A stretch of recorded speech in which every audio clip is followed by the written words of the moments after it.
బీహార్‌లో తాజాగా ఒక్కసారిగా రాజకీయ పరిణామాలు మారినియి. దాని ఇంపాక్ట్ ఎన్‌డీఏ మీదన, రాబోయేటువంటి కేంద్ర ప్రభుత్వం మీదన చాలా స్పష్టంగా ఉంటుందని, అందుకోసమనినే ఒకంత భారతీయ జనతా పార్టీ వెనక్కి తగ్గింది. నితీష్ కుమార్‌ని ఎంత కాదన్నా తనకి దాదాపుగా 25% దాకా ఓట్లున్నాయి. ఆ ఓట్లే ఇక్కడ ముఖ్యం. అతను ఎన్ని పిల్లి మొగ్గలేసినా ఆ ఓటర్లు గూడా ఆ పిల్లి మొగ్గలేసి ఇటు పక్కకొస్తూ ఉన్నారు.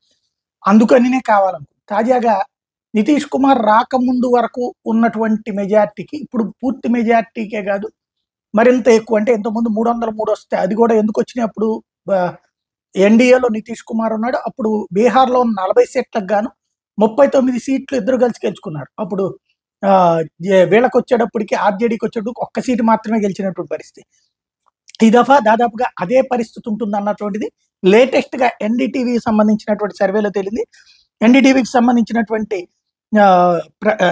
ప్రశ్నం ఒపీనియన్ పోల్‌లో చూస్తే ఎన్‌డీఏ కూటమికి 53% ఓట్లొస్తాయని ఈ తాజా పరిణామం తర్వాత, ఐఎన్‌డీఏ కూటమికి 23% ఓట్లకే పరిమితం అవుతుందని.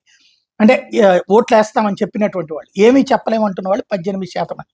ఇతరులు 6% మంది ఉన్నారు. అలాగే ఒకవేళ గనక నితీష్ కుమార్ గనక ఐఎన్‌డీఏ కూటమిలో ఉంటే ఎన్‌డీఏకి 35%, ఐఎన్‌డీఏకి 35% మద్దతు ఉంటుందన్నట్టుంది వీళ్ళ తాజా అంచనా.